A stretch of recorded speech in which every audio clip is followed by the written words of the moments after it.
Hey guys, I'm Greg. This is Greg's Beer Reviews. Let's go check and see what's in the fridge today.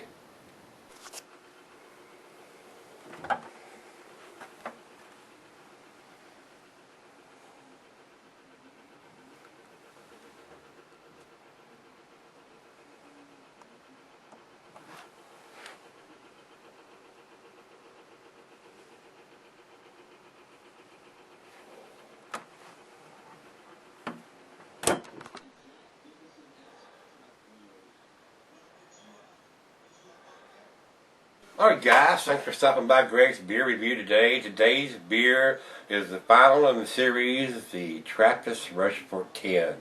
We've already done the 8 and the 6, and this is the last one in that series.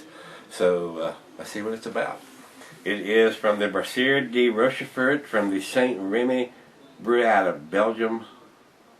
It is a quadruple quad, 11.30 ABV, so year-round serving. If you can get these beers in your area, you should be able to get them all year long. The food pairings of cheeses are the buttery, the brie, the Gouda, the Havarti, the Swiss, sharp, the brie, the cheddar, the blue. The general food is suggestively, the meat is beef, smoked meat, and game. We're using a Duval Vice. You could use the snifter, the tulip, velvet, oversized chalice, whatever there that's going to enhance the aromas there. The beer can be cellared for extended periods. It is 11.30 ABV, so this is very, very heavy. Be very, very careful with this one. Drink this one at home. They have the dates on the bottle and stuff here when it's best and stuff by, or when it's bottled by. It's a code there. But let's see what this one has in its store for us. The 6 was okay. It was a very good beer. Then the 8 was just a little better. Let's see what the 10 brings. It's a very heavy beer, 11%. I'm not expecting a very much head on this at 11%, so we'll see what happens.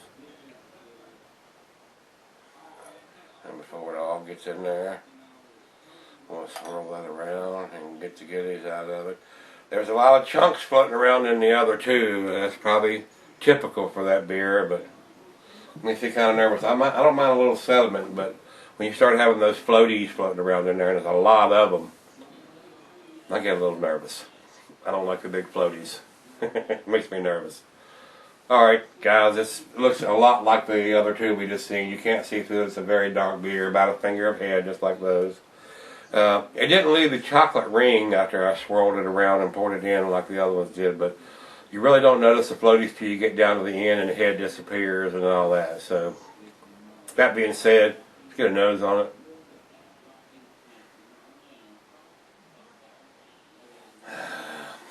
It smells the same. It's even a little more malty, a little more dark fruits, the figs, the dates, the raisins, plums.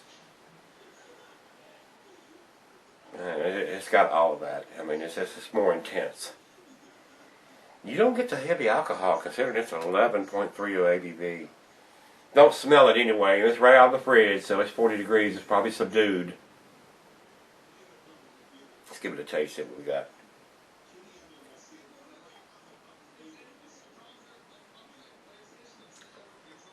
Now the alcohol is more in that one than it was the 8.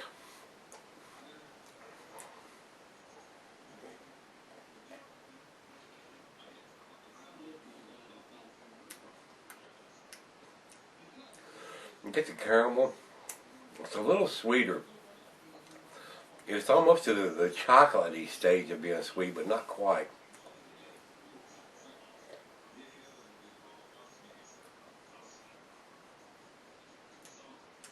Wow.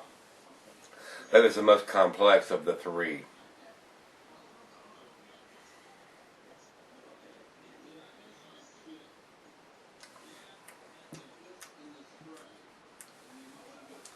I don't know, I like the 8 better than the 6, and I may like this just a little bit better than the 8. Wow. Well, like I said, I'm going to sip on this and let it warm up. it may change a little bit more from the comments and what I've heard before, that it gets a little more boozy as it warms up. So we'll see. Well, but I'll be right back and we'll do the final chug and grade on this one. So stick around. Alright guys, thanks for sticking around. Got just a little bit left in the glass here. Boy, it's got all these beers had a severe heavy sediment in the bottom of them. Final chug, it's just got so much of the stuff in the bottom of it that me being a home brewer, I understand having sediment, but when you have sediment, then you have chunks floating around in the beer, which to me, and from what I've read and heard, means the beer is old, and you shouldn't have that if you sell the beer correctly. So if the beer is old before you bought it and you sell the beer correctly, it could be a problem. So that gets back to my same point of having dates on the bottle, so the consumer knows how old the beer is and the brewer knows how old the beer is on the shelf. So nobody is drinking beer that's old for the brewer, because they're going to say, well, that was bad, and when it wasn't bad, it was just old. So it's a win-win when they put the dates on the bottle. And I'm gonna harp more on this as time goes along, because it's better for the craft beer industry to know how old the beer is. So you're giving a fair judgment on either being a reviewer or a consumer of how old the beer is, and if you're drinking old beer or not. So I'm gonna quit harping on that for this review, but you're gonna hear more on it. If you don't have a date on your bottle, I'm gonna burn your butt up. So be warned. This beer is excellent. Other than having a little sediment in the bottle, I need to review some fresher stuff. So I'm going to confront my beer guy with this dilemma on this beer and see what the dates on the code is on the label, so we know what's going on. With that being said, guys, I'm rambling on here with this beer, but this is a good beer. This is a very good beer. It is a 9 on the 10 scale. If it wasn't for the sediment in the bottle, it would probably be a 9.5, maybe even a 10. So I'm just concerned about the big chunks and not the sediment in the glass. So guys, let me know what you think on the comments and everything. And as always, rate, comment, subscribe. We'll see you on the next beer review.